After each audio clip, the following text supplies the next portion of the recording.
What's happening, everybody? It's Sean with Reactions to the Classics, and today we got another reaction to the new Pornographers, this time their album Electric Version, brought to us by a friend, longtime supporter, and patron of the channel, Ian. Thank you, Ian. Appreciate you. Appreciate all the patrons who make this thing go. If you'd like to support us in any way, check out that Patreon link below, or the patron link on the end screen. We definitely could not do without them. It takes so much work every month. We so appreciate them. All right. I've already done Mass Romantic, and I've already done Twin Cinemas. So this one kind of fits in the middle. So let's get Ian's thoughts on this. So from 2003 brings us the second album by my favorite Canadian band, the new Pornographers. Listening to this again to write this commentary made me appreciate this album in a new light. Previously, it stood in the shadows of the brash, bombastic debut Mass Romantic, which I did for Ian a few months ago, so that's up on the channel. And the critically acclaimed third album, Twin Cinemas, also up on the channel, courtesy of Ian. I always liked it, but on rediscovery, it's better than I remember, and that is kind of what I came across when I was reading a bunch of stuff on this album. It's very high acclaim. I had heard of the other two albums before I reacted to them. I'd never listened to them, but I'd heard of them. I'd never even heard of this album. So, as I told you, second studio album released in May of 2003. Placed at number 7 in the Village Voice's Paz and Jop poll of 2003. So their best albums. I always include the Village Voice when I sing because they're very, very tough graders.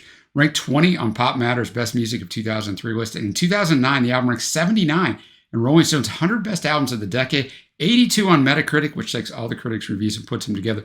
Entertainment Weekly gave it an A-, and Pitchfork gave it an 8.1. So definitely high acclaim. All songs are written and sung, of course, by Carl Newman, except as noted. And there will be several of those with Dan Behar and Nico Case, of course. And if you never joined us before, the music will not be in the video, but it's going to be at a Vimeo link below. So click on that, follow along with us if you want to hear the whole reaction with the music included. If you already know all the songs, just want to know what I think, stay right here. Let's kick it off with the opener and, of course, the title track. Ian gives a little breakdown of each song and also gives his grades. I always enjoy that. He says, the familiar, frantic, rolling opener immediately says the new Pornographers. And although not as energetic as Mass Romantic, this title track gets the heart pounding an 8 out of 10. I'm going to have the lyrics up as always. Thanks again, Ian. All right, the Electric Version. A good opener. Has that energy.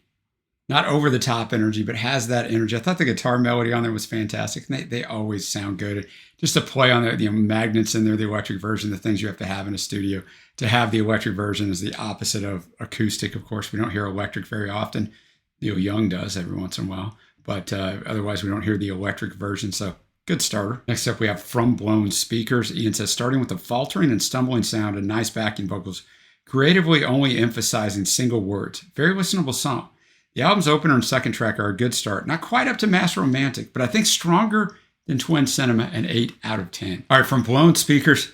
I really enjoyed that one as well. I don't know which one of the first two I liked. I like this or the title track better.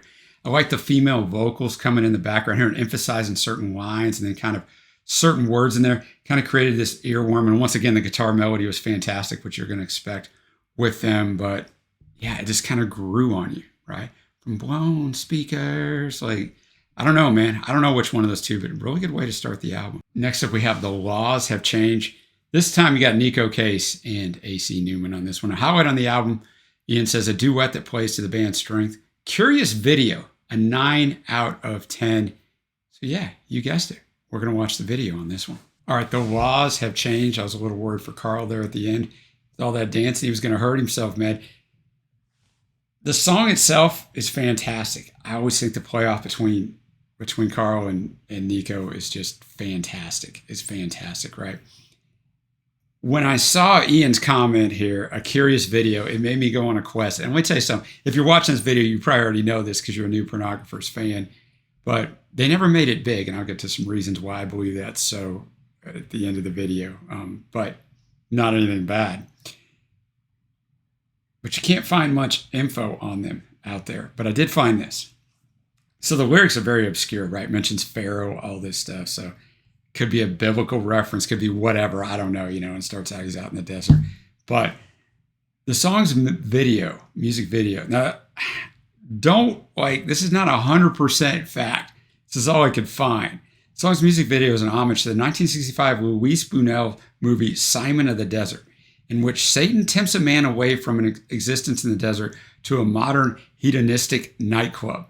In the movie, the man asks Satan the name of the dance that people in the nightclub are doing, and she responds, the radioactive flesh.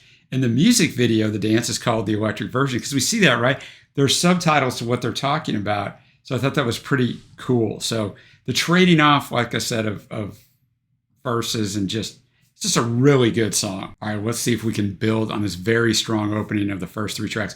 We got the End of Medicine. The unusual structure, Ian says, to the song grabs your attention as it's slightly discordant and that rolling, tumbling, new Pornographer sound. 8 out of 10. The End of Medicine, that one just ends quickly. A very pleasant new Pornographer sound, right? I mean, just like Ian said, I mean, it flows nicely into this album. So I enjoyed it. I enjoyed the odd sounds there, especially as we closed out, and a little more like sometimes you can't tell what their songs exactly are about. They're a little more abstract. This one, End of Medicine, about modern medicine, and obviously the new Pornographers are Canadian, so they have socialized medicine, which I don't know anything about. I mean, I know the concept of it, but I don't know how it is in Canada. Here in the U.S., we do not have this, so we are in a pure for-profit medical world. Let me tell you something. With a guy with chronic conditions and a son that has chronic conditions and a daughter that goes through some health stuff, it will cost you an insane amount of money to get really no answers, and you've got to stop and ask yourself, do I really need to go to the emergency room? Because I know I'm going to get at least a $2,000 bill. I got a $3,200 bill last year for a member of my family who went in and just got looked at for an hour and a half and had an x-ray. No IV, no anything. $3,200, my cost. So I resonate with this song. And this was written way back in 2003. And it's worse in 2024 when I'm filming this. So good song. Next up, we have Loose Translation. Ian says it's least favorite track on the album, but it's still good. Such a consistent album, a 7.5. All right, Loose Translation. I also thought so far this is the weakest song on the album, but it's still really good. It's just the first 4 songs are really good. So sometimes you think a song, you kind of diminish it. Not that Ian diminished it, gave it a 7.5. It's a great grade, but it kind of looks worse than what it is because it's following such strong songs. It's just kind of a victim of circumstance. Something's got to go next in the arrangement. Whatever that sound was on the End of Medicine towards the end, it definitely carries through on this. I was trying to figure it out. Maybe it's just some sort of keyboard setting. I see that Carl is credited on this album many instruments, but the melodeon, so I had to go look at what that is. It can be a type of recording or a type of a pump organ, but then I went and listened to what they both sound like through YouTube videos. The beauty of being able to pause this as I go and record this, and I don't think it's either one of those things. So I don't know, but good sound. Next up, we're going to get to our first Dan Behar song. We got Chump Change. He wrote it. He sings it. Ian says slightly non-politically correct opening line, but I love it. The line is stole a page from your book and a line from your page and flew into a lesbian rage. Let's go an 8 out of 10. Dan was no longer a full member of the band. He'd given that up in 2010, but he is going to pop in on 3 of these songs. All right, Chump Change. The woo, woo. Just a different sound to it. I thought it sounded really good. Dan's going to be back for another couple tunes on this album, but I'll kind of jump in now to why I think they maybe have never hit it big, because having 3 different primary vocals at different times with Carl Newman, with Nico Case, and with Dan contributing to different songs, it doesn't give them a uniform sound, although there is a new Pornographer sound, so don't get me wrong there, but it gives them diversity within the albums, which I think is fantastic. I think it's a great thing, but I think that might have hurt them a little bit, as well as, in a Patreon message, Ian pointed out to me, the name doesn't help. I think it's a great name, but the name doesn't help for commercial appeal. But this was a really good song, and I always enjoy Dan's offerings on the new Pornographers albums. Well, there's 13 songs, so this song is the 7th song, so it's smack dab in the middle. It's going to take us over that halfway point, all for Swinging You Around. This is Nico Case. Ian says, great energetic video with some great choreography that leaves me tired just watching it. Song is another enjoyable song, 8 out of 10. You guessed it, we're going to watch the video. All for Swinging You Around. Great soundscape on that. The lyrics, I don't know, but all for Swinging You Around. They took that and they made this video in the way that if I was a musical artist, I would want to make a video. I would tell them, look, man, you make a super cool video that's engaging and make it so I don't have to be in it, right? Perfect. Because you see these girls dancing around at this slumber party, and then we go to these people jumping rope, which the guy, they were all amazing, but the guy especially was amazing. And then it cuts and they're up on a stage. So like in the old school systems, as in many schools where, the stage is built in up there, and that's kind of what you're doing. And but the dancers or the jump ropers are down below. So then the dancers come down and do this choreographed dance behind them jumping rope. I thought they might jump in and jump rope, but they didn't. But they went back up on the stage, and the jump ropers, there's probably a term for them. I'm going to call them jump ropers. I don't know if that's a term or not, but it is now.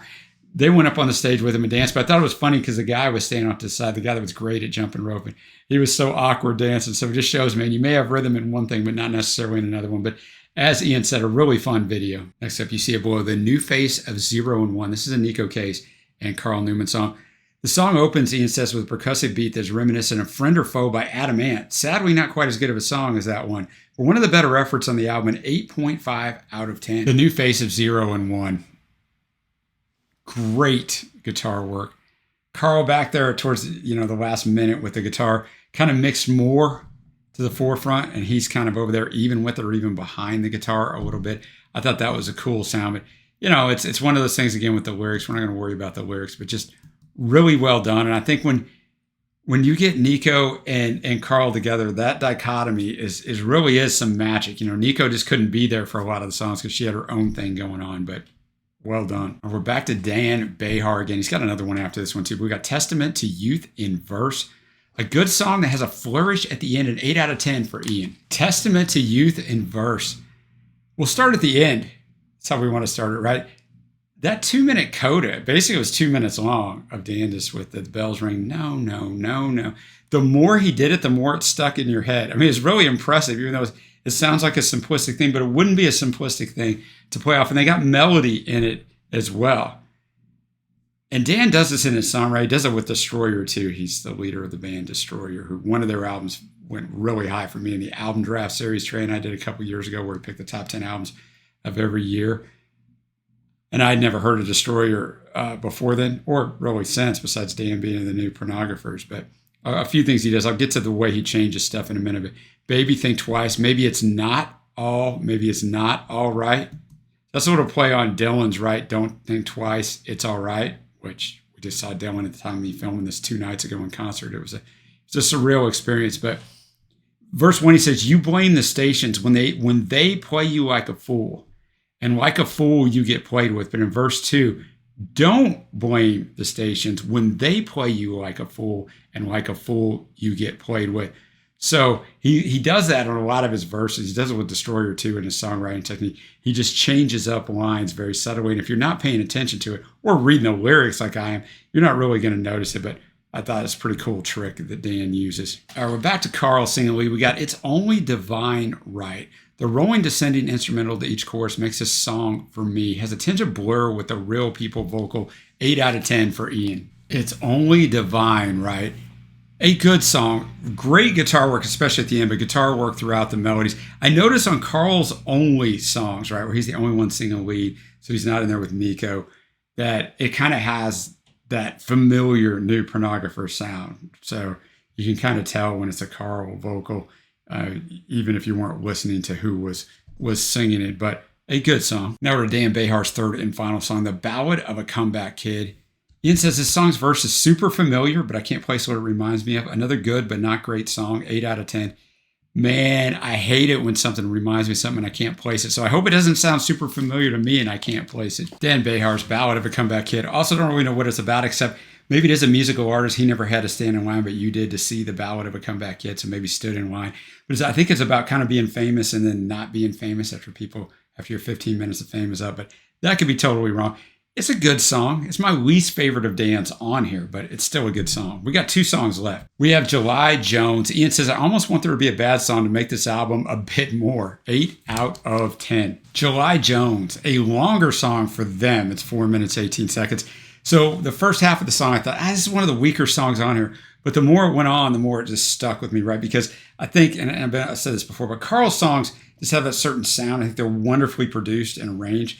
And I don't think maybe they wow you as much as his dual vocals with Nico or Nico on her own on first listen, but the repeatability of them is extremely high because the way it's put together, the catchiness of it, it sticks in your head and the melody's so really good. And we're going to finish it off with a Carl and Nico dual vocal, Miss Teen Word Power. Ian says the strongest closing song From the first 3 albums, Nico's vocals lift the song, and it leaves you wanting more, an 8.5 out of 10. Miss Teen Word Power, as Nico says it.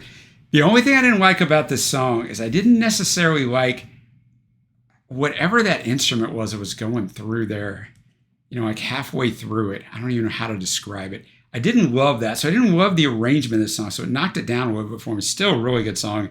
I think a lot of their magic, and you've seen it through Ian's comments and what I've said, is when Nico and Carl are together on a track, which is a perfect segue to my favorite tracks.